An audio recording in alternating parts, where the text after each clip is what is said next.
Makipag-text sa usawa na para sa pula. Text F Pula, space, your message, and send to 2346. Para sa puti, text F Puti, space, your message, and send to 2346. 10 lucky registered texters ang pwedeng manalo ng 300 peso load daily. Para mag-register, text F Reg, space, nickname, name, address, birth year, gender, and send to 2346.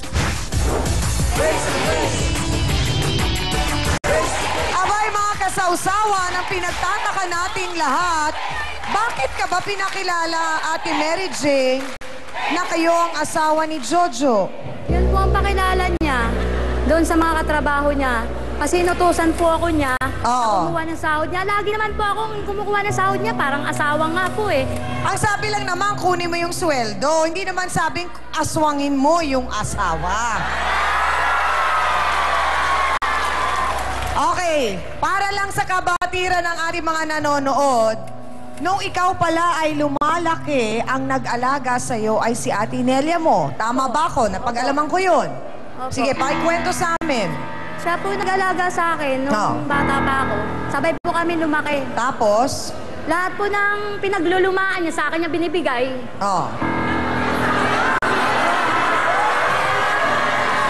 Buti nga may binigay pa. Tapos noon, Ate Mary Jane, mula sa probinsya, napunta ka dito sa Maynila, Opo, hindi ba? Sa kanila ka nakatira. Hindi ba't isang bagay yun na dapat ay bigyan mo ng pagpapahalaga at importansya? Kasi parang malaking utang na loob yun na napatira ka, wala kang ginastos sa renta ng bahay o pagbili ng bahay nung ikaw ay nakarating dito sa Maynila. Ginagawa naman nila akong katulong eh.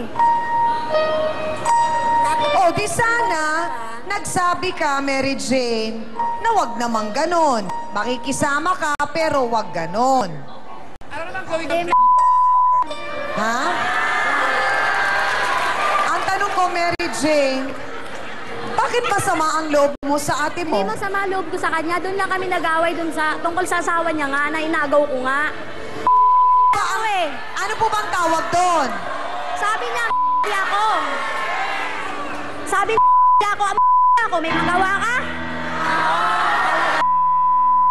Okay, pero Ate Mary Jane, ang lalaking inagaw ninyo, di umano, yun ay pwedeng mapalitan ng 10,000 beses. Siya lang, si Jojo lang.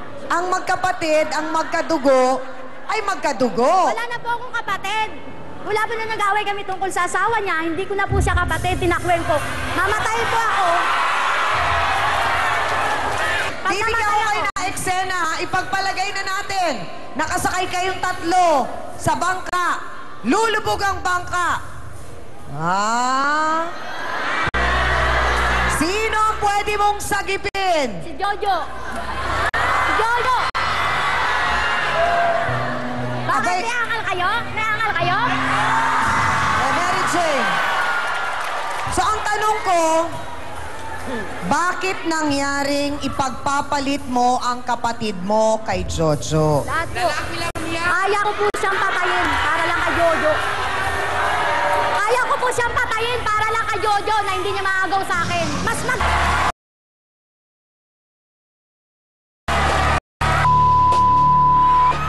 Masarap po magmahal eh. Masarap magmahal. Hindi sa lahat ng oras masarap magmahal, lalo na kung may ilan ba?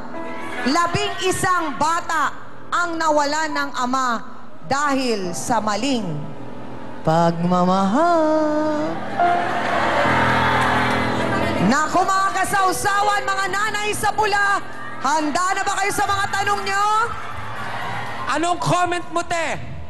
May tatanong lang ako sa'yo, tita. Go! Sabi ko, kasi tatanda ka rin, hindi habang panahong bata ka. Paano pag tumanda ka rin, ibang ka ng ano? Ano gagawin mo? Hindi habang panahon, bata ka. Ikaw nga dito. Sandali lang. O, sandali, Okay. Hans. Mami! Mukhang kasing init ng pansit malabon ang mga gusto magtanong doon. Oo nga eh. Okay, Dito naman tayo. Ito, gusto ko itong naka-ponytail. O, go! Handa na kasi. Ang gara mo! Mas malansa ka pa! Nako, Hans, doon sa kabila. nako, eto, si Daddy. Kasing init naman ang tokwat baboy yung gusto magtanong dyan. Alam mo kapatid, kung may takot ka sa Diyos, lalo na yung kapwa't laman mo, mahiya ka sa Panginoon. Dapat mong igalang ang ate mo. Kung may Diyos ka, dapat kang matakot. Dugo at laman mo yan, kapatid. Ako, maraming salamat, Daddy. Ate Mary Jane, patawarin mo kung naging mainit ang reaksyon ng ating mga kasawsawan at lahat sila ay nagulat dahil nga talagang nais ka naming mapaliwanagan. Kung ngayon na nga lang, buhay pa ang ate mo, nakikita mo na kung paano siya tratuhin ni Jojo, pilit mong isinasara ang mga mata mo at hindi mo tinitignan na kung nagawa yun sa ate Nelia mo, hindi malayong magagawa rin sa'yo yun. Kasi, Ang nakakatakot, Ate Mary Jane, ay yung wala tayong maging punto na hindi natin maiisip na ay mali pala tayo, nakakasakit. Walang pagsisisi. Yun ang magiging problema. Hindi ba mga kasawsawan? Naku, Chang, hindi pa ba natin sila tinatanong? Mukhang nakabuo na ng opinyon ng ating mga kapatid dito sa Malabon. Aba, gusto kong makita kung ano yung nabuo ninyong opinyon sa pamamagitan ng ating boto hands. Pula ba kayo o puti, mga kapatid? Taas sa mga blackers, magboto hands tayo!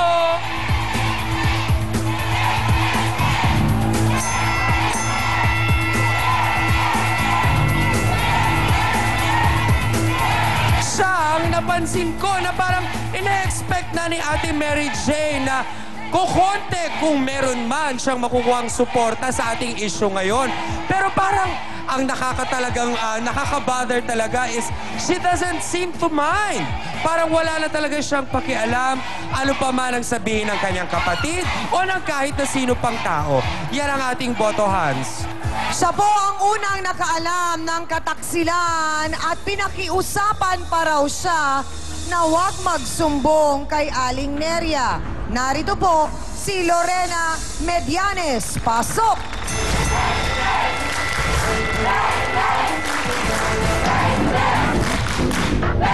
Sandali lang! Ate Mary Jane, ikaw pa talaga ang matapang. Lorena, ano ka sa buhay ni Aling Nelia at ni Mary Jane? biyanan ko po siya. Ha? Biyanan ko po siya. Biyanan mo si Aling Nelia. Opo. Ano ang eksaktong nakita mo? Kasi po nagpunta po kami doon sa trabaho ni Papa. Inutusan po kami ni Mama. Tapos ang sabi po ni Papa, nung dumating po kami doon, nagkakainuman po sila. Sabi ng mga katrabaho ni Papa, "Pre, sino yung kasama mo?" Ang sabi po niya, "Pre, ito yung asawa ko." Oh, kasalanan ko? Kasalanan ko? Bakit? Gilis ko Nakalanan na. doon? Okay, sandali lang. Diretsa ang tanong, Lorena, ano yung pinakiusap sa'yo? Ang sabi po ni Tita Jane, "Lorena, wag mo nang sabihin yung kay mama mo ha, kasi lasing lang yun si papa mo, nagjo-joke lang yun." Napatingin lang ako, tapos hindi po ako umiimik. Mukhang mula noon, ang joke na yon ay hindi na joke at seryoso na. Ano pa ang ibang nalalaman ni Lorena? Bubusisihin natin yan. Dito lang, sa paborito niyong kasama sa hapon, ang...